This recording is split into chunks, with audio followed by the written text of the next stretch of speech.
The best earning face முக்கால்வாசி பேருக்கு starts at 40. கடவுள்கிட்ட சமீப காலமாக நான் வேண்டது என்னன்னா கடன் இல்லாத ஒரு வாழ்க்கை. என்னுடைய அனுபவம் என்னன்னா, பிக் மணி பண்ணணும்னு ஸ்டாக் மார்க்கெட்டுக்கு வந்தவங்க 99% எல்லாருமே லூஸ் பண்ணிட்டு தான் போயிருக்காங்க வெளியே. ரொம்ப ஃபிலாசபிக்கலாக பேசுகிற மாதிரி ஒரு மனசுக்குள்ளார நினைப்பு சார். ஆக்சுவலி என்னன்னா, நமக்கு அது வரல. எப்படி பணத்தை சேவ் பண்ணுறது நமக்கு தெரியல, எப்படி பணத்தை ப்ராப்பராக இன்வெஸ்ட் பண்ணுறதுங்கிறது தெரியல. இதே நீங்க வாங்க ட்ரேட் பண்ணுன்னு சொன்னா அத்தனை பேருக்கும் துணிச்சல் இருக்கு, தைரியம் இருக்கு. ஆனா இன்வெஸ்ட் பண்ணு அப்படின்னு சொன்னாக்கா அந்த துணிச்சல் வர மாட்டேங்குது. ஜம்போ லோன் ஃபோன் பண்ணி சொன்னாங்கன்னா எனக்கு ஏதோ போனஸ் போட்ட மாதிரி இருக்கும். விடுங்கடா அந்த ஜம்போ லோனு அப்படின்னு சொல்லிட்டு வாங்கிட்டு அதுக்கு பிறகு யோசிப்பேன். பெரும்பாலும் ஷேர் மார்க்கெட் மேலே இருக்கும்போது தான் எல்லாரும் யூலிப்பு போய் வாங்குறாங்க. சமீபத்தில் என்னோட ஃப்ரெண்ட் ஒருத்தர் ஸ்கூல்மேட் தான், அவனுக்கு தெரிஞ்ச ஃபினான்ஷியல் இதில் நீ அன்னைக்கு அந்த ₹1,00,000 எடுக்காம வச்சிருந்தீங்கன்னா இன்னைக்கு அது 1 கோடியாக இருக்கும் தான். இன்னைக்கு நம்மளுடைய கெஸ்ட் ஒரு மல்டி ஃபேசட்டட் பன்முக டேலண்ட். நான் ஃபஸ்ட்டு அவரோட பரிச்சயமானது அவருடைய குரல் மூலமாக. ரொம்ப நாளைக்கு எனக்கு I only knew a voice, அவர் முகம் எனக்கு தெரியாது. பல ஆண்டுகள் கழித்து அவர் முகத்தையும் அவர் நிறைய காட்ட ஆரம்பித்தார். இன்றைக்கி அவர் முகத்தை தெரியாதவங்க யாரும் இருக்க முடியாது, உங்கள் எல்லாருக்குமே அவர் தெரிஞ்சிருக்கும்.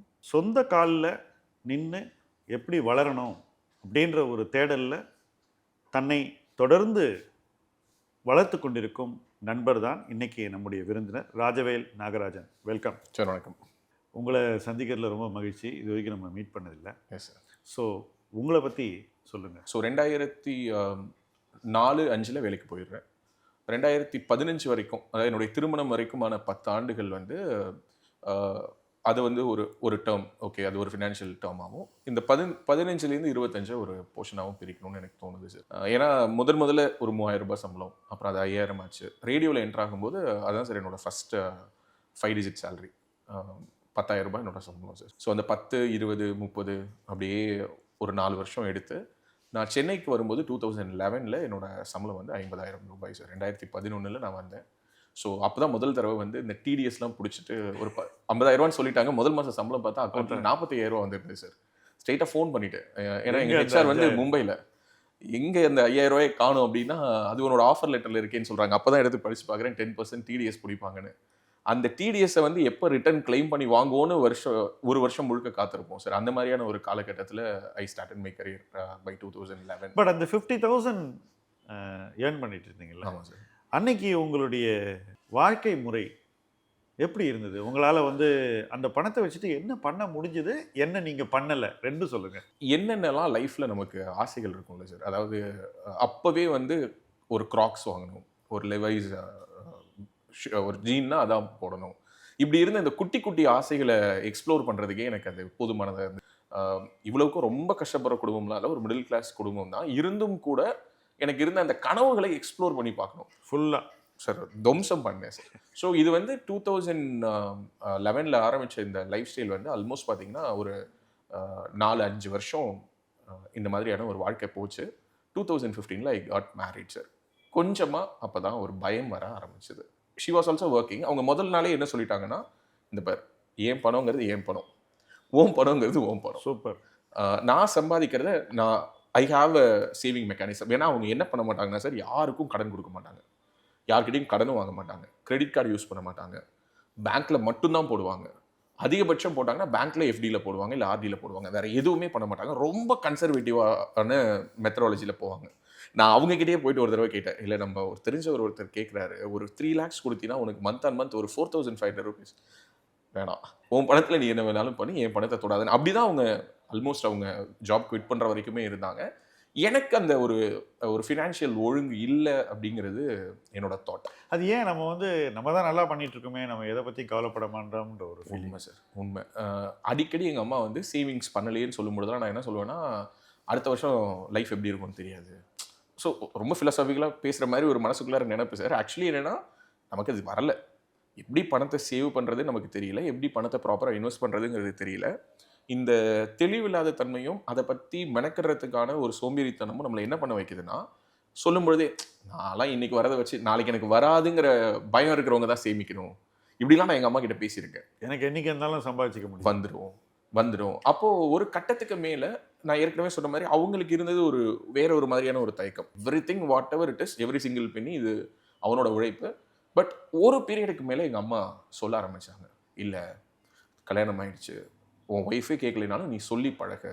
அப்படின்னு அப்போ எனக்கு கொஞ்சம் பயம் வர ஆரம்பிக்கும்போது அப்போவுமே நான் இன்வெஸ்ட்மெண்ட்குள்ளார போனேன் சார். நான் என்ன பண்ண ஆரம்பிச்சேன்னா ரிஸ்க் ஃபேக்டரை கையில் எடுத்து டேர்ம் இன்சூரன்ஸ் போட ஆரம்பிச்சிட்டேன். ஓகே. ஸோ அவ்வளோதான் ஃபர்ஸ்ட் இது டேர்ம் இன்சூரன்ஸ் தான் பண்ணீங்க. ஃபர்ஸ்ட் டேர்ம் இன்சூரன்ஸ் தான் சார் என்னோட. என்ன வேல்யூக்கு இன்சூர் பண்ணீங்க? கல்யாணம் ஆன வருஷம் 75 lakhsக்கு பண்ணேன் சார். ஆ. பொண்ணு பிறந்தா 3 வருஷத்துல பிறந்த உடனே இன்னொரு 2 crores டேர்ம் இன்சூரன்ஸ் 2.75 பண்ணிட்டீங்க. பண்ணேன். அந்த 2.75 பண்ணீங்க இல்லையா? ஆமா, அன்னைக்கு உங்களுடைய ஹியூமன் லைஃப் வேல்யூ என்னன்றதை கணக்கு போட்டு பண்ணீங்களா இல்லை குத்து மதிப்பாக பண்ணீங்களா? குத்து மதிப்பாக தான் சார் பண்ணேன். பட் யுவர் ஏர்னிங் பவர், நீங்கள் வளர்ந்துட்டே வரீங்க இல்லையா? நீங்கள் வளர்ந்துட்டே போகும்போது உங்களுடைய ஏர்னிங் பவர் வந்து கூடிக்கிட்டே போக போகுது. ஓகே, அப்போ அது கூடிக்கிட்டே போகும்போது உங்களுடைய ஹியூமன் லைஃப் வேல்யூ கூடிக்கிட்டே போகுது. அப்போ அந்த ஹியூமன் லைஃப் வேல்யூ கூடும்போது டேர்ம் இன்சூரன்ஸுடைய மதிப்பு வந்து கிட்டத்தட்ட அதுக்கு நெருக்கமாக இருக்கணும் சார். அப்படிலாம் யோசிக்கல சார். ஏதோ ஒரு வகையில் குருட்டம் போக்கில் ஒன்று பண்ணுவோம் அப்படிங்கிற ஒரு எண்ணமே கடந்த ஒரு 7 ஆண்டுகளா, இன்னும் சொல்ல போனால் ஒரு அப்பாவா மாறினதுக்கு பிறகு வந்தது தான் சார். என்ன பண்ணீங்க அதுக்கு? What did you to about it? Sir again actually எல்லோரும் பண்ணக்கூடிய முதல் வேலை, கல்யாணம் ஆகி 2வது வருஷம் நாங்கள் ஒரு வீடு வாங்கிட்டோம் சார். Very good.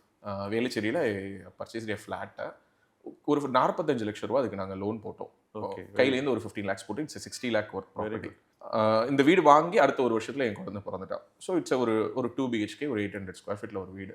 இந்த வீட்டுக்கான லோனுங்கிறது என்னோட ஃபினான்ஷியல் அந்த ஒரு வாட் இஸ் ஒரு ரெகுலரைஸ் பண்ணுச்சு. ஸோ என்னோட சேலரியிலேருந்து எவ்ரி மந்த் இதுலேருந்து இவ்வளோ ரூபா டிடக்ட் ஆக போகுதுங்கிற போது எனக்கு அது ஒரு கட் ஆஃப் மாதிரி இருந்துச்சு. இதுக்கு மேலே இருக்கிறது தான் உன்னோட சம்பளம்.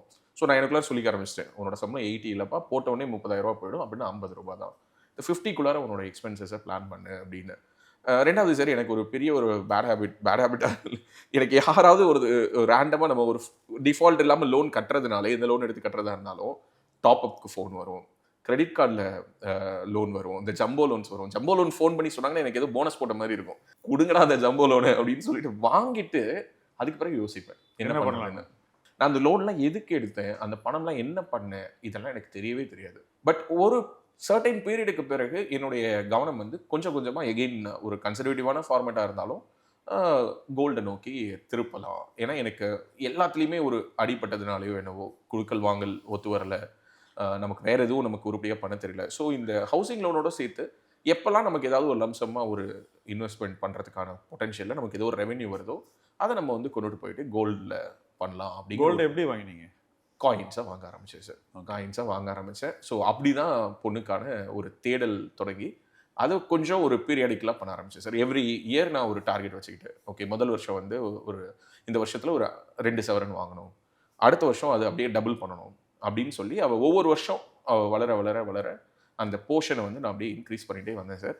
இப்போ ஓரளவுக்கு எனக்கு ஒரு 30 to 40% இல்லை ஒரு 35 மார்க் வாங்கி ஒரு பாஸ் மார்க், நீங்கள் இப்போ என்னோட பேப்பரை வேல்யூவேஷன் பண்ணிங்கன்னா ஒரு பாஸ் மார்க் போடுற அளவுக்கு இருக்கேன்னு நினைக்கிறேன் சார். எப்போ ரிவாலுவேஷன் பண்ணலாம்? ஐயோ சார், மைனஸில் போட்டுறாதீங்க. இப்போவுமே எனக்கு உங்கள் முன்னாடி வந்து உட்காரும்போது எனக்கு நிறைய கேள்விகள் இருக்குது சார். என்னென்னா எனக்கு இப்போ நம்ம பண்ணிட்டு இருக்கக்கூடிய இன்வெஸ்ட்மெண்ட்ஸ் ரைட்டா, ஏன் பணத்தை பற்றின ஒரு ஃபியர் இருந்துகிட்டே இருக்குது. என்னதான் இப்போ வீட்டில் இன்னும் எங்கள் அம்மா இப்போவும் சொல்லுவாங்க, 10 வருஷத்துக்கு முன்னாடி நான் சொல்லும்போதுலாம் உனக்கு புரியலையில அப்படின்னு சொல்லுவாங்க. சில சமயம் இப்போவும் சொல்லுவாங்க, இப்போவும் உனக்கு புரியலையா அப்படிங்குவாங்க.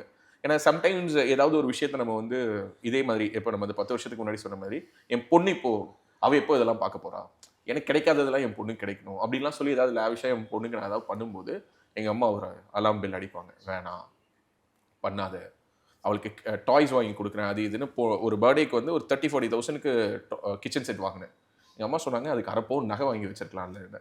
நான் எங்கள் அம்மா கிட்ட ஆர்கியூ பண்ணுறேன், இந்த டாய் செட் அவள் இந்த வயசில் தான் விளையாடுவா, அவள் எப்போ வளர்ந்து விளையாட போகிறாளான்னு.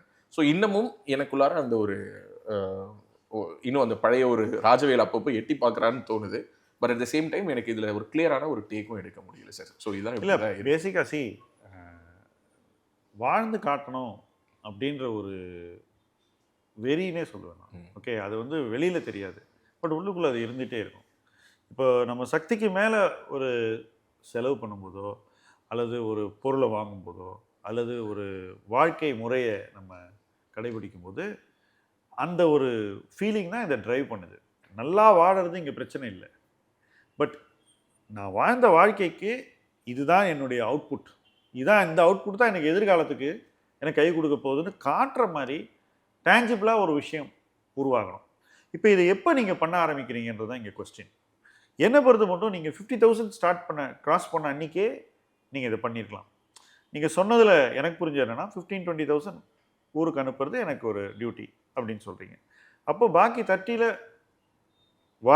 வாழ்ந்த செலவுகள் போக ஏதோ ஒன்று அன்னைக்கு பண்ண ஆரம்பிச்சிருக்கணுங்கிறது என்னுடைய இது கிட்டத்தட்ட 15 வருஷம் முன்னாடி. ஆமாம் சார். இப்போ இந்த 15 வருஷம் நீங்கள் அதை தொடர்ந்து உங்கள் வருமானம் கூடும்போது இதை ஒரு ஹேபிட்டாக ஃபைனான்ஷியலைஸ் ஆகி முதலீடுகளை ஃபைனான்ஷியலாக பண்ணியிருந்தீங்கன்னாக்கா இன்றைக்கி உங்ககிட்ட இருக்கக்கூடிய பணம் ஒரு கணிசமான தொகையாக இருந்திருக்கும். ஸோ நீங்கள் அந்த 40 ரீச் பண்ணுறதுக்கு முன்னாடியே இதை பண்ணுறதுக்கான ஒரு வாய்ப்பு உங்களுக்கு இருந்ததுங்கிறதான் ஃபஸ்ட்டு சிம்பிளாக சொல்லணும்னா அது உண்மை சார். அதை நீங்கள் வந்து உணரணும். ஓகே, இதில் பாசிட்டிவானது என்னென்னா நீங்கள் கோல்டை வாங்கியிருக்கீங்க, அதுவும் இந்த பீரியடில். ஆமாம் சார்.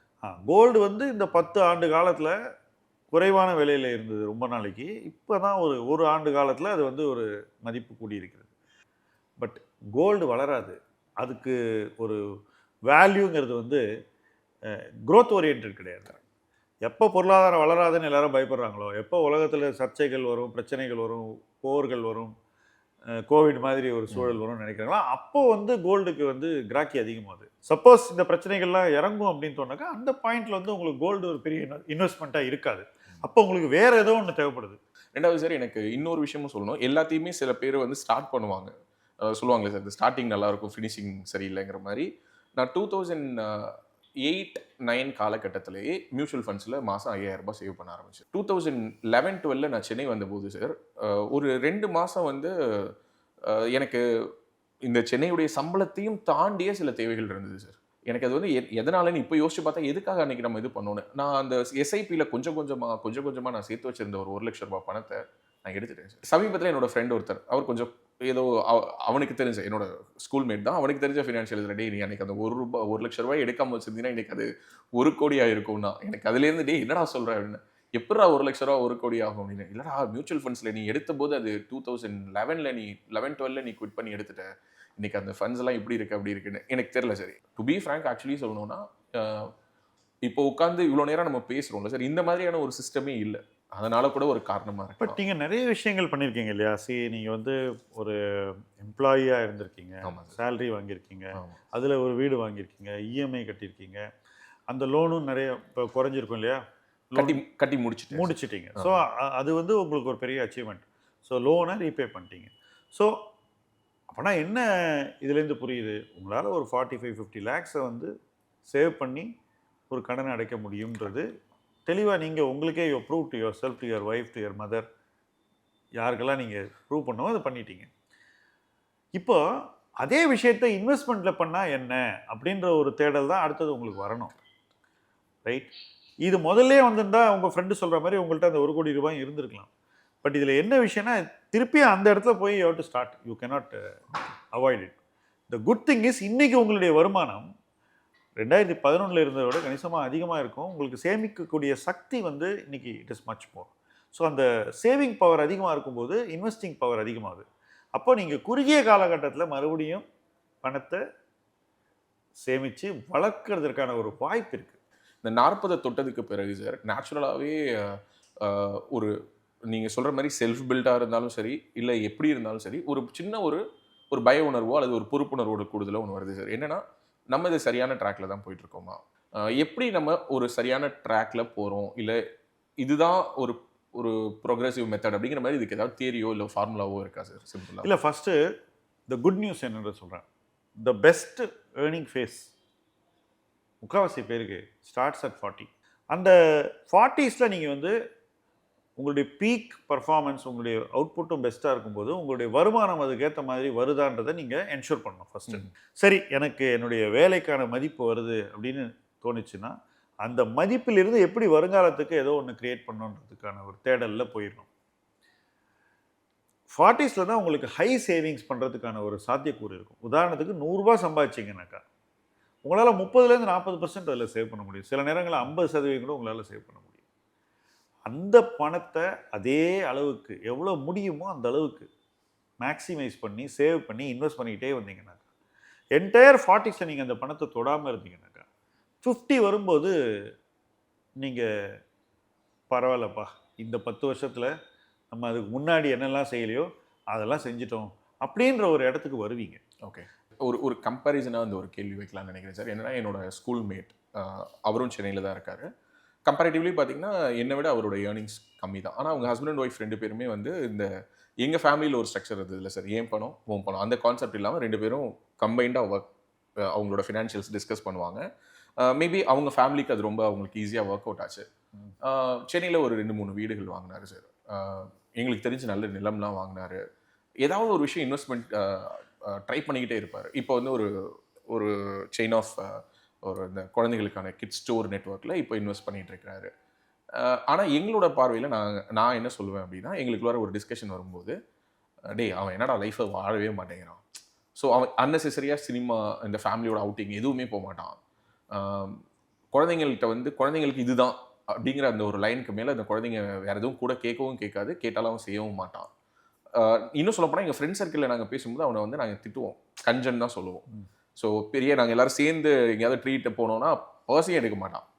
இந்த மாதிரிலாம் தான் அவனோட எங்களுடைய பார்வை இருந்துச்சு. ஆனால் இப்போ திரும்பி பார்க்கும்போது என்னமோ அவன் பண்ணது ஒரு ரைட்டான ஒரு டேக்கோ அப்படிங்கிற ஒரு ஃபீல் வருது சார். இந்த மாதிரியான ஒரு கம்பேரிசனை எப்படி சார் இன்டர்பிரட்? இன்வெஸ்ட் பண்ணுறவங்க அந்த இன்வெஸ்ட் பண்ணுற டிஸ்டர்ப் பண்ணாமல் 10-15 வருஷம் விட்டாங்கனாக்கா அவங்க அடையக்கூடிய நிதி நிலைமை இன்வெஸ்ட் பண்ணாதவங்களோட ரொம்ப ஒரு உயர்வான இடமா இருக்கும். ஓகே, இப்போ ஒருத்தர் வந்து லைஃப்பில் வந்து நான் இந்த காம்ப்ரமைஸ் எல்லாம் பண்ணிவிட்டு ஒரு 10-15 வருஷம் ரொம்ப வாழ்க்கையை டைட்டாக பிடிச்சி வாழ போகிறேன் அப்படின்னு நினைக்கிறவன் 15 வருஷத்தில் ஒரு இடத்துக்கு போயிட்டான்னா அதுக்கப்புறம் அவன் கவலைப்படுறதில்ல. ஓகே, இனிமேல் நம்மளை யாரும் டச் பண்ண முடியாது, நாம் ஒரு நல்ல இடத்துக்கு வந்துட்டோம், இங்கேருந்து நம்ம வந்து எந்த விதமான சறுக்கலையும் சந்திக்க மாட்டோம், ஏன்னா அந்த அளவுக்கு நமக்கு நிதி ஆதாரம் இருக்குது. இப்போ இந்த நிதி ஆதாரத்துலேருந்து ஒரு பகுதியை எடுத்து நம்ம நல்லா வாழ்வோம் அப்படின்ற ஒரு பாயிண்ட்டுக்கு வந்து திங்க் பண்ணுவோம். வேற தொடர்ந்து முதல் நாள்லேருந்து நல்லா வாழணும்னு இருக்கிறவங்களுக்கு அந்த பாயிண்ட் வரும்போது, தட் இஸ் இவருக்கு அந்த பாயிண்ட் வரும்போது இதே அளவு ஒரு நிதி நிலைமை இருக்குமான்னு கேட்டிங்கன்னா உறுதியாக இருக்காது. ஓகே, சரி, என்னோட பர்சனல் எக்ஸ்பீரியன்ஸே இந்த இடத்துல சொல்லணும்னு நினைக்கிறேன் சார். நான் வந்து ஒரு ஹெல்த் இன்சூரன்ஸ் எங்கள் அம்மாவுக்கும் அப்பாவுக்கும் எடுத்தேன். பட் ரொம்ப லேட்டாக எடுத்தேன். எடுக்கும்போது எங்கள் அப்பாவுக்கு 60 வயசு. ஸோ இப்போது போன வருஷம் பார்த்தீங்கன்னா எங்கள் அம்மா she got diagnosed with early stage of cancer. So ஒரு வாரத்துக்குள்ளார என்னோட லைஃபே தலைகீழ மாறுது. ஒரே வாரத்தில் டயக்னோசிஸ், ஒரே வாரத்தில் சர்ஜரி. கிட்டத்தட்ட எனக்கு வந்து ஒரு 7.5 lakhs கிட்ட எனக்கு ஹாஸ்பிட்டல் பில் வரும்போது அதில் 60% வந்து எனக்கு இன்சூரன்ஸில் எனக்கு கவர் ஆச்சு. அதுவே எனக்கு பெரிய ரிலீஃபாக இருந்தது. ஏன்னா ஆங்ஸைட்டி ஃபஸ்ட்டு சரி நமக்கு கூட ஒரு சக்தி இருக்குது சப்போர்ட் சார். அது கொடுத்த நம்பிக்கை பெருசு. ஏன்னா எனக்கு உள்ளார போகிற வரைக்கும் எனக்கு அந்த ஒரு ப்ரெஷரே இல்லை. ரெண்டாவது அந்த இன்சூரன்ஸ் இருக்கிறதுனால இப்போ அடிக்கடி கூட நான் எங்கள் அப்பாட்ட சொல்லுவேன், எங்கள் அப்பா கால் வலிக்குதுன்னு சொல்லும்போதெல்லாம், நீ ரீப்ளேஸ்மெண்ட் பண்ணிக்கிறீங்களா, இன்சூரன்ஸ் இருக்குது, நீ இன்சூரன்ஸ் போட்டேங்கிறதுக்காக நான் ஆப்ரேஷன் பண்ணிக்கணுமாடா அப்படின்னு சொல்லிட்டு கிண்டல் பண்ணிட்டு இருப்பாங்க. பட் ஒரு தைரியம் சார். ஏதோ ஒன்று நடந்ததுன்னா இமீடியட்டாக நமக்கு யாரையும் போய் டிபெண்ட் பண்ணாமல் டெஃபினட்டாக ஒவ்வொரு ஃபேமிலிக்கும் இந்த 2 விஷயம் அத்தியாவசியம். அண்ட் சும்மா 5 லட்சத்துக்கெல்லாம் ஹெல்த் இன்சூரன்ஸ் பண்ணுறதுக்கு லாஜிக்கே கிடையாதுங்க. ஒரு நாளில் 5 லட்சம் காணாமல் போயிடும் நல்ல ஆஸ்பத்திரியில். ஓகே, ஸோ நீங்கள் வந்து போதுமான அளவு இன்சூர் பண்ணிக்கணும். ஹெல்த் இன்சூரன்ஸ்லாம் நீங்கள் வந்து ஒரு டயர் 2 சிட்டியில் இருந்தாலே 25 லட்சம் தேவை. ஓகே, டயர் 1 சிட்டியில் அதுக்கும் மேலே ஒரு 5-10 லட்சம் இருந்தால் தான் ஒரு 1 வீக் ஹாஸ்பிட்டலைசேஷன் தேவையான பணத்தை மொத்த ஃபேமிலிக்கும் கவராக வச்சுருந்தோன்னா then we are safe. Okay, அந்த பணம் நீங்கள் ஏர்ன் பண்ணலன்னு நினச்சிக்கிங்க, ரைட்? ஏன்னா நாளைக்கு அந்த பணத்தை நீங்கள் செலவு பண்ண வேண்டிய ஒரு இடத்துக்கு நீங்கள் வந்தீங்கன்னா நீங்கள் ஏர்ன் பண்ண எல்லா பணமும் உங்களுக்கு வந்து செலவு பண்ணுற ஒரு சுச்சுவேஷன் நிறைய பேருக்கு வரும். மிடில் கிளாஸ் பீப்புளுக்கு இது ரொம்ப ரொம்ப ரொம்ப கிரிட்டிக்கலான ஒரு விஷயம். இதை நீங்கள் வந்து தவிர்க்கவே முடியாது. டேர்மும் அதே போல தான். நான் நிறைய பேர் பார்த்துருக்கேன், they are dyeing young. Okay, திடீர்னு செத்து போகிறாங்க. ஓகே, அந்த மாதிரி நடக்கும்போது அந்த ஃபேமிலிக்கு இவங்க இன்றைக்கி சம்பாதிக்கிற பணம் அடுத்த சில மாதங்கள்லேருந்து கிடைக்கிற மாதிரி டேர்ம் இன்சூரன்ஸால் மட்டும்தான் பண்ண முடியும். அவங்க எம்ப்ளாயர் பண்ண மாட்டாங்க, யாரும் பண்ண மாட்டாங்க. ஸோ அந்த டேர்ம் இன்சூரன்ஸுங்கிறது நீங்களே உங்கள் ஃபேமிலிக்கு ஏற்படுத்தக்கூடிய ஒரு செக்யூரிட்டி நெட். ஓகே, அது உருவாக்க வேண்டியது ஒவ்வொருத்தருடைய கடமை இல்லை. ரெண்டாவது லைக் நான் எடுத்த ரிஸ்கில் ஒரு ஒரு ஒரு முக்கியமான ஒரு ரிஸ்க் என்னன்னா, நான் ஒரு 15 வருஷம் ரேடியோ ப்ரொஃபஷனலாக அறியப்பட்டேன். ஒரு மாத சம்பளத்துக்கு வேலை பார்த்துட்டு இருந்தேன். அதை நான் குவிட் பண்ணிட்டேன் சார். குவிட் பண்ணிவிட்டு 2021 நான் ஒரு கம்பெனி ஆரம்பித்தேன். பட் அந்த கம்பெனி வந்து ஒரு யூடியூப் சேனல் நடத்துகிற அந்த ஒரு ப்ராசஸ்குள்ளார நான் மாட்டிக்கிட்டு என்னால் வெளியில் வரவே முடியல. So that channel is running as a separate entity and I am doing my consultancy work and I am getting what ever paid. அதை வச்சு தான் என்னோட மந்த் ஆன் மந்த் எக்ஸ்பென்சஸ் இது எல்லாத்தையும் ரொட்டேட் பண்ணுறேன். ஸோ எனக்கு அந்த இன்வெஸ்ட்மெண்ட்டுக்கான ஸ்கோப் அப்படிங்கிறது இன்னும் ஓப்பன் ஆகலை சார். எனக்கு ஒரு இன்வெஸ்ட்மெண்ட்டுங்கிறது என்னோட கோல்டு மட்டும்தான். அதை தவிர்த்து என்கிட்ட இன்வெஸ்ட்மெண்ட் அப்படின்னு சொல்லிட்டு எதுவும் இல்லை. ஸோ ஹவுஸ் ப்ளஸ் கோல்டு ஆமாம், 2 தான் நீங்கள் வந்து பண்ணிருக்கீங்க. அவ்வளோதான். என்ன பொறுத்தவரை நீங்கள் உங்களை கம்ப்ளீட்டாக ஃபைனான்ஷியல் அசெட்ஸில் இன்வால்வ் பண்ணணும். Okay, you must invest in equity. அதை நீங்கள் வளர்க்கணும். ஏன்னா இன்னைக்கு என்னை பொறுத்த வரைக்கும் உங்களால் எவ்வளோ பணம் உங்களுடைய எல்லா கன்சல்டன்சிலையும் ஒரு சேவிங்னா ஒரு 1 lakh பண்ண முடியுமா? ஒரு மந்த் ஆன் மந்த் அந்த ஒன்றுங்கிறது தான் சார் டச் பண்ண ட்ரை பண்ணுறேன். பட் ஒரு 50,000ங்கிறது கம்ஃபர்டபுளாகவும், அப்போ 60,000ங்கிறது அப்போ அந்த அமௌண்ட்டை நீங்கள் வந்து கமிட்டடாக இன்வெஸ்ட் பண்ணணும். கமிட்டடாக இன்வெஸ்ட் பண்ணிவிட்டு அதை எப்படி எக்ஸ்பேண்ட் பண்ணுறது, 1.5 எப்படி கொண்டு போகிறதுன்னு நீங்கள் யோசிக்கணும். அது நடக்கும்போது இதை 50க்கு மேலே இன்னொரு 50 டாப்அப் பண்ணணும். அப்போ என்ன ஆகுனாக்கா, ஒரு வருஷத்துக்கு குறைஞ்சபட்சம் நீங்கள் 6 லட்சம் ரூபாயை ஃபைனான்ஷியல் இன்வெஸ்ட்மெண்ட்ஸில் போடுவீங்க. முடிஞ்சால் அதை வந்து 12 வரைக்கும் கொண்டு போக ட்ரை பண்ணுவீங்க. என்னை பொறுத்த வரைக்கும் ஒருத்தர் வந்து ஒரு மாதம் 1 லட்ச ரூபா இன்வெஸ்ட் பண்ணுறாங்கன்னா ஈக்விட்டியில் கண்டினியூஸாக வருஷத்துக்கு 12 லட்சம், 5 ஆண்டுகளில் அவங்க 60 லட்சம் சேவ் பண்ணியிருப்பாங்க. ஸோ ஒரு 7-8 இயர்ஸில் அவங்களுக்கு ஃபஸ்ட்டு இது என்னன்றது புரிஞ்சிடும். ஓகே, அந்த எக்ஸ்ட்ரா 3 இயர்ஸும் அவங்க இன்வெஸ்ட் பண்ணியிருப்பாங்க. ஸோ தொடர்ந்து இன்வெஸ்ட் பண்ணும்போது இந்த 40 to 50ல் உங்களோட பீக் ஏர்னிங் பீரியடில் நீங்கள் வந்து இன்வெஸ்ட்மெண்ட்டையும் ஒரு அக்ரெசிவாகவும் டிசிப்ளின்டாகவும் பண்ணிங்கனாக்கா நிறைய பணத்தை சேமித்து இன்வெஸ்ட் பண்ணிகிட்ருப்பீங்க. ரைட்? அந்த பணம் உங்களுக்கு காம்பவுண்ட் ஆகிடும். ஓகே, அது வந்து 2 முறை டபுள் ஆகிறதுக்கான ஒரு சாத்தியக்கூறு இருக்குது பிட்வீன் 40 and 50. ஓகே, அப்படியே டிலே ஆனாலும் 52, 53ல் வந்துடும். Right? It's a matter of time only. Suppose 50 இயர்ஸில் உங்களுக்கு பணம் 4 மடங்கு ஆச்சுன்னா ஒரு 10 year பீரியட், ₹1 முதல்ல போட்ட ₹1 ₹4 ஆச்சுன்னா, அப்போது இடையில் போட்ட பணமும் அதே ப்ரொபோர்ஷனேட்டாக வளரும்னு வச்சுக்கோங்க. அப்போ உங்களால் ஒரு பெரிய தொகையை உருவாக்குவதற்கான ஒரு வாய்ப்பு உங்கள் முன்னாடி இருக்குது. இந்த வாய்ப்பை நீங்கள் விட்டீங்கன்னா 50க்கு அப்புறம் playing catch up will become more difficult. So ஆக்சுவலாக it's a make or break situation. You need to do it. வேறு சாய்ஸே கிடையாது. இந்த இடத்துல எனக்கு ஒரு கேள்வி இருக்குது சார். இந்த ஈக்விட்டி மார்க்கெட்டுக்குள்ளே போகிறதுக்கு எனக்கு இருக்கக்கூடிய ஒரு ஹெசிடேஷன் என்னன்னா, ஜென்ரலாக இந்த மாதிரி நம்ம மீடியாவில் இருக்கிறதுனாலையும் நிறைய இப்போ சோஷியல் மீடியாவில் வரக்கூடிய நிறைய வீடியோஸ்லாம் பார்க்கறதுனால ஒரு சின்ன ஒரு டெம்ப்ட் வருது. இந்த ஈக்விட்டி மார்க்கெட்லேருந்து அப்படியே ஒரு இன்ட்ராடே போயிட்டு அப்படியே ஏதாவது ட்ரேடிங் பண்ணி பார்க்கலாமா? இப்படியான இது வரைக்கும் பண்ணதில்லை, டு பி ஃப்ராங்க். என்னுடைய அனுபவம் என்னென்னா, குவிக் மணி பண்ணணும்னு ஸ்டாக் மார்க்கெட்டுக்கு வந்தவங்க 99% எல்லாருமே லூஸ் பண்ணிட்டு தான் போயிருக்காங்க. Okay, so it is not possible. என்னை பொறுத்த வரைக்கும் உங்கள் பணத்தை நீங்கள் 5 இயர்ஸில் டபுள் பண்ணாலே அது குவிக் மணி தான். புரியுது. குவிக் மணி எப்படி வரும்? அன்னைக்கே வருமா இல்லை காம்பவுண்டிங் மூலமாக வருமா? 2 பாதை இருக்குது. காம்பவுண்டிங் மூலமாக நீங்கள் குவிக் மணி எடுக்கணுன்னாக்கா அது எடுக்க முடியும். ஆக்சுவலாக நான் எக்ஸ்பிளைன் பண்ணுறேன் உங்களுக்கு. சப்போஸ் நான் சொன்ன மாதிரி நீங்கள் மந்த்லி 50,000 போடுறீங்க, எங்கேயோ போய் ஒரு ஈவெண்ட் பண்ணுறீங்க, ஒரு 1 lakh வருது, அதை எக்ஸ்ட்ரா ஆட் பண்ணுறீங்க. வருஷத்துக்கு ஒரு 7-8 ஈவெண்ட் பண்ணுறீங்க, ஒரு 8-9 lakhs வருது, அதே ஆட் பண்ணுறீங்க. ஸோ நீங்கள் 6 லட்சம் இன்வெஸ்ட் பண்ணுற இடத்துல 15 லட்சம் இன்வெஸ்ட் பண்ணுறீங்க. இப்படி நீங்கள் தொடர்ந்து ஒரு 4-5 வருஷம் பண்ணிங்கனாலே ஒரு நியர்லி 80-90 lakhs டக்குன்னு பண்ணிடுங்க. எப்படி உங்கள் லோனை ரீபே பண்ணுறீங்களோ அதே மாதிரி ஒரு வேகத்தோடு பண்ணிடுறீங்க. அப்போது ஒவ்வொரு காலகட்டத்திலையும் மார்க்கெட் இறங்கும் போது இந்த பணம் உள்ளே போயிட்டே இருக்கும். ஏன்னா நீங்கள் முடியும் போதெல்லாம் பணத்தை சேகரித்து வைக்கிறீங்க. உங்களுக்கு ஒரு அட்வைஸ் வருது, இப்போ இன்வெஸ்ட் பண்ணுங்கள், மார்க்கெட் கீழே வந்திருக்குன்னு நீங்கள் டக்குன்னு அந்த 1 lakh போடுறீங்க, 50,000 போடுறீங்க, 25 போடுறீங்க. இப்படி ஒரு 5 வருஷ காலத்தில் நீங்கள் வந்து மாதம் ஒரு முறைன்றது எஸ்ஐபி 12 × 5 60 முறை. இது தவிர நீங்கள் இன்னொரு 60 முறையோ அல்லது 100 முறையோ நீங்கள் பணத்தை போட்டுருப்பீங்க. ஓகே, அந்த எக்ஸ்ட்ரா 60 to 100 டைம்ஸ் நீங்கள் பணம் போடுறீங்க இல்லையா, அதுதான் உங்களுக்கு குயிக் இன்கம்மை கொடுக்கும். பிகாஸ் அது சரியான ஒரு சந்தர்ப்பத்தில் போய் சரியான இடத்துல போய் முதலீடு செய்யும்போது அது ஃபாஸ்டர் ரிட்டர்ன்ஸை கொடுக்கும். ஏன்னா நான் எக்ஸ்பிளைன் பண்ணுறேன், யுவர் 40 நான் சொன்னேன் நீங்கள் 5 இயர்ஸ் ஒன்ஸ் டபுள் பண்ணலான்னு எக்ஸ்பெக்ட் பண்ணலாம், அல்லது 6 இயர்ஸில் பண்ணலான்னு நான் சொல்கிறேன். 6 இயர்ஸ்னால் உங்களுக்கு 12% ரிட்டர்ன். ஸோ 12 ஆண்டுகளில் 2 மாட்டி நீங்கள் பணத்தை டபுள் பண்ணியிருப்பீங்க. சப்போஸ் நீங்கள் அதை 4 இயர் ஆக்கிட்டீங்கன்னு வச்சுக்கோமே, ஒரு எக்ஸ்ட்ரா டபுள் வந்துடும் பிரதர். ரைட்? கேட்குறதுக்கு 4 வர இடத்துல 8க்கு போய் நிற்போம். நடந்திருக்கு. எங்களை மாதிரி பீப்புள் லைஃப்பில் இது நடந்திருக்கு. இது ஏன் நடந்ததுன்னா எங்களுடைய ஒரு இன்வெஸ்ட்மெண்ட் ஜீனியஸோ அதெல்லாம் இல்லை, ஷியர் பவர் ஆஃப் ஹேபிட், ஒரு டிசிப்ளின். அண்ட் எப்போ வந்து வாய்ப்பு நம்ம முன்னாடி இருக்கோ அந்த வாய்ப்பை தவற விடாமல் இருக்குது. இப்போ உங்களுக்கு ப்ரொஃபஷனலாக சொல்கிறேன், ஒருத்தர் கெரியரில் வந்து எப்படி எந்த ஆப்பர்ச்சுனிட்டியும் மிஸ் பண்ணுறது இல்லை, ஸ்மார்ட்டாக தான் இருக்காங்க எல்லாருமே. ஆனால் அதே கெரியரில் வர பணத்தை கொண்டு போய் இன்வெஸ்ட்மெண்ட் பண்ண போகும்போது அந்த ஸ்மார்ட்னஸ் எல்லாம் வந்து கரைஞ்சி போயிடுது. அதை யூஸே பண்ணாமல் அதை டேம் பண்ணி சேர்த்து வைக்கிறாங்க, அணை கட்டுறாங்க. அந்த ஸ்மார்ட்னஸை நம்ம யூஸ் பண்ணோம். தைரியம், துணிச்சல், நம்ம லைஃப்பில் மற்ற விஷயங்களை காட்டுறதெல்லாம் இந்த இடத்துல கவனமாக கரெக்டாக கொண்டு வந்து விழணும். இதே நீங்கள் வாங்க ட்ரேட் பண்ணுன்னு சொன்னால் அத்தனை பேருக்கும் துணிச்சல் இருக்குது, தைரியம் இருக்குது. ஆனால் இன்வெஸ்ட் பண்ணு அப்படின்னு சொன்னாக்கா அந்த துணிச்சல் வர மாட்டேங்குது.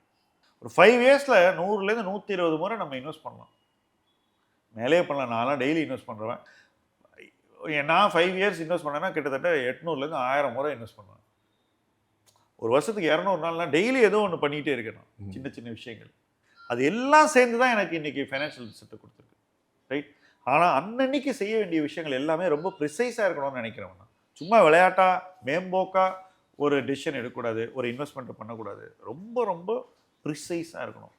மணி மேட்டர்ஸில் கோச்சிங்கிறது ரொம்ப ரொம்ப முக்கியம். கான்ஸ்டன்ட் கைடன்ஸ்க்கு ரொம்ப ரொம்ப முக்கியம்.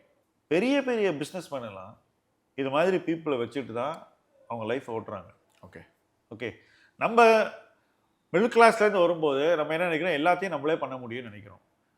நம்மளுடைய ஸ்ட்ரெங்க்ஸ் வேறையாக இருக்கலாம், அல்லது நம்மக்கிட்ட டைம் இல்லாமல் இருக்கலாம். இப்போ உங்களை பொறுத்த மட்டும் உங்களுக்கு டைம் இல்லைங்கிறது தான் பிரச்சனை. ஒருத்தர் சொன்னார், இல்லை சார் நானே பண்ணிக்கிறேன் அப்படின்னாரு. சரி நீங்கள் எப்படி பண்ணுறீங்கன்னு நான் கேட்டேன். ஈவினிங் ஆச்சுன்னா வீட்டுக்கு வந்தோடனே கம்ப்யூட்டர் ஆன் பண்ணிவிட்டு மார்க்கெட்டில் என்ன நடந்ததுன்னு பார்த்துட்ருக்கேன் சார். சரி ஓகே, எவ்வளோ நேரம் பண்ணுறீங்கன்னு? சார் ஒரு டெய்லி ஒரு 3 ஹவர்ஸ் பண்ணுறேன் சார். நான் 80 ஹவர்ஸ் மந்த்னா 10 ஒர்க்கிங் டேஸ் ஈக்குவலண்ட். உங்கள் சம்பளம் என்னன்னு கேட்டேன். என் சம்பளம் வந்து 2 lakhs சார் அப்படின்னா. நீங்கள் 1 lakh ஒர்த் ஆஃப் மேன் ஹவர்ஸை போட்டு இன்வெஸ்டராக நினைக்கிறீங்க ஒரு மாதத்துக்கு. ஒரு வருஷத்துக்கு நீங்கள் உங்களுடைய மேன் ஹவர்ஸ் 12 லட்ச ரூபா நீங்கள் செலவு பண்ணுறீங்க. போன வருஷம் எவ்வளோ ப்ராஃபிட் பண்ணீங்கன்னு கேட்டேன். 2 lakhs அப்படின்னா. இது ஏன் நீங்கள் பண்ணணும்னு நான் கேட்டேன். நீங்கள் லாபம் பண்ணுறதா சொல்கிறீங்களே, நீங்கள் உங்களுடைய மேன் ஹவர்ஸ் 12 லட்ச ரூபா செலவு பண்ணியிருக்கீங்க, உங்களுக்கு கிடைச்சது 2 லட்சம். Actually you are spending more, much more then your earning. Whereas இதை நீங்கள் கைடன்ஸ் மூலமாக பண்ணிங்கன்னா அது இன்னொருத்தன் அவனுடைய மேன் ஹவரில் ஒரு ஃப்ராக்ஷனை உங்களுக்கு செலவு பண்ணி இந்த வேலையை உங்களுக்கு பண்ணி கொடுத்துருவோம். ப்ராப்ளி பெட்டர் ரிட்டர்ன் கூட கிடைக்கும். இதை வந்து நிறைய பேர் உங்கள் ஜென்ரேஷனில் புரிஞ்சிக்கலாம். அவங்க தான் இந்த ட்ரேடிங்கில் போய் உட்கார்றது. சார் பொதுவாக சின்ன சின்ன ஊர்களில் இந்த Tier 2 Tier 3 சிட்டிஸ்லேருந்து வரக்கூடிய எல்லா நபர்களுமே பொதுவாக ஏர்ன் பண்ணாங்கன்னா அவங்க வீட்டில் அம்மா அப்பா ஃபஸ்ட்டு அவங்களை கைட் பண்ணுறது என்னென்னா ஒரு சீட்டு போடு உன்னோட சம்பளத்துலேருந்து அப்படின்னு சொல்கிறாங்க. சீட்டு போடுறது அப்படிங்கிறது வந்து ஒரு சரியான ஒரு மெத்தடாக அவங்க சேவ் பண்ணுறதுக்கு. ஸோ உங்களுக்கு ஆக்சஸ் டு கிரெடிட் இல்லாத ஒரு காலத்தில் நீங்களே கூட்டு சேமிப்பு செஞ்சு அதிலிருந்து யாராவது ஒருத்தருக்கு தேவைக்கு ஏற்ற மாதிரி கடன் கொடுப்பது தான் இந்த சீட்டுங்கிற கான்செப்ட். ஓகே.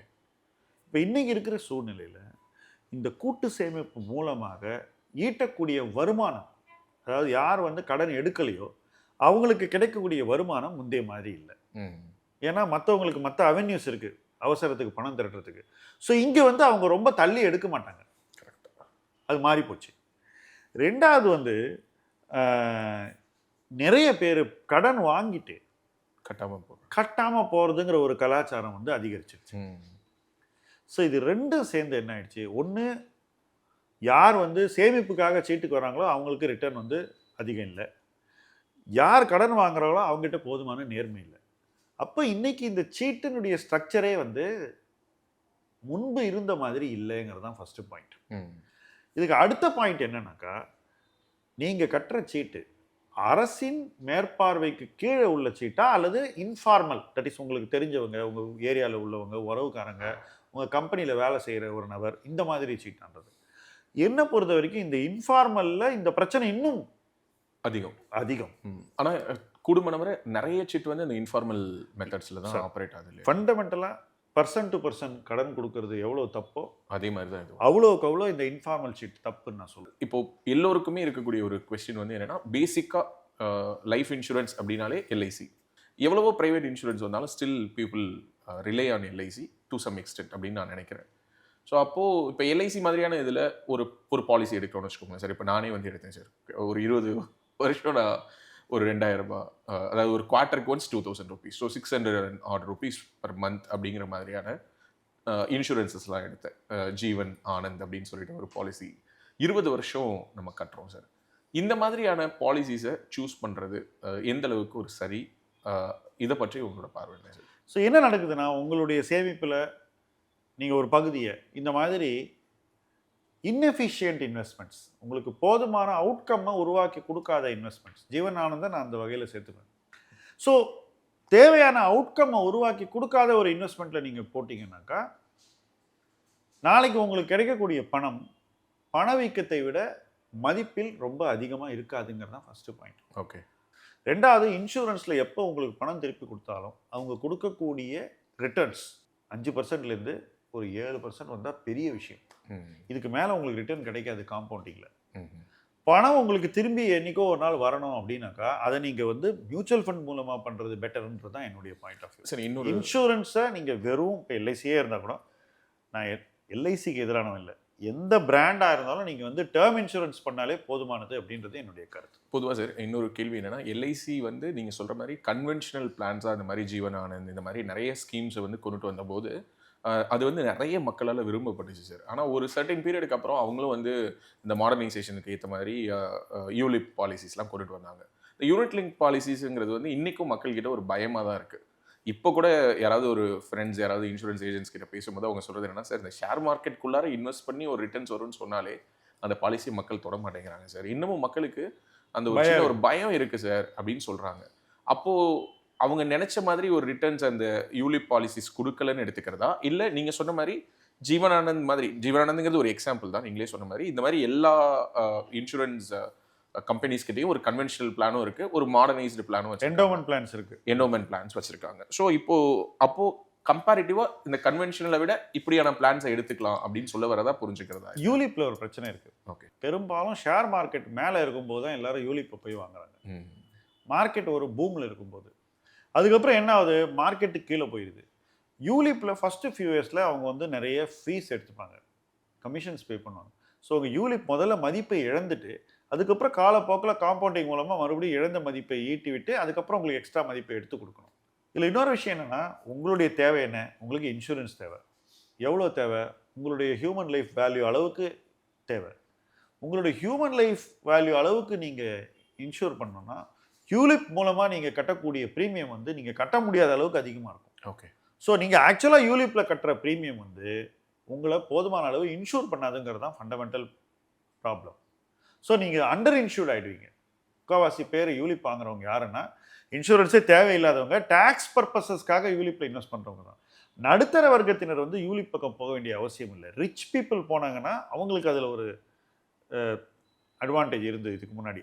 அந்த அட்வான்டேஜ் எல்லாம் கூட இன்றைக்கி மாறி போச்சுங்கிறத நீங்கள் நோட் பண்ணணும். ஸோ ஸ்லோவாக யூலிப் போடுறதுல இருந்த அந்த ஒரு அட்வான்டேஜ் எல்லாம் குறைஞ்சி போகும்போது பணக்காரன்லேருந்து மிடில் கிளாஸ் பர்சன் வரைக்கும் எதுக்கு யூலிப், நேராக போய் ஈக்விட்டியில் இன்வெஸ்ட் பண்ணலாம், இன்னொரு பக்கம் டேர்ம் எடுத்துக்கலாமேன்ற ஒரு தாட் ப்ராசஸ் நிறைய பேருக்கு இருக்குது.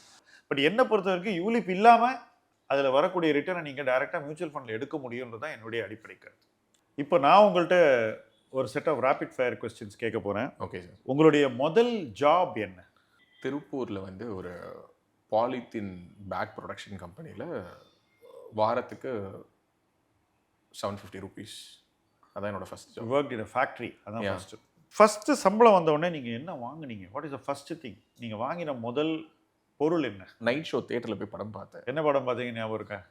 ஏன்னு ஒரு படம் சார். எல்லாருக்கும் எங்கேயாவது போகணும், ஒரு ட்ரீம் பிளேஸ் போகணும்னு ஒரு ஆசை இருக்குல்ல, அந்த மாதிரி உங்களுக்கு ஒரு இடம் இருக்கா? எனக்கு ஸ்விஸ் போகணும்னா சார். எவ்வளோ பணம் இருந்தால் போகிறோம்பா? How much money is enough for you? Sir, Chennai வரும்போது எனக்கு இருந்த ஒரே ஒரு இலக்கு என்னன்னா, 1 கோடி ரூபாய் கடனே இல்லாமல் வித்தவுட் லோன் 1 கோடி ரூபாய் என் அக்கௌண்ட்டில் இருந்ததுன்னா நான் இந்த ஊரை விட்டு போயிடுவேன்னு சொல்லுவேன் சார். என்னுடைய தாட் ப்ராசஸ் சொல்கிறேன் இந்த 1 கோடியை பற்றி. Before I go to the next question, 1 கோடிக்கு ஒருத்தர் ரீச் பண்ணிட்டாங்கன்னா அது பக்கத்தில் ஒரு 0 போடணும் அடுத்தது. ஓகே. அதுதான் அவங்க இலக்காக இருக்கணும். உங்கள் வாழ்க்கையில் உங்கள் கோல் அப்படின்னு சொன்னால் ஒரு விஷயம் சொல்லுங்கள். Let me be very very frank sir. Daily தூங்கி எழுந்திரிச்சு அந்த டேவை ஸ்டார்ட் பண்ணும்போது யூஸ்வலி நான் கொஞ்சம் கடவுள் நம்பிக்கை அதிகமாகவே உண்டு.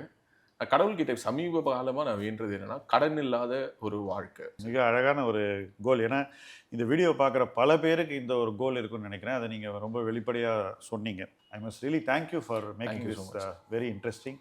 Thank you very much. Thank you so much sir. Thank you so much. Thank you.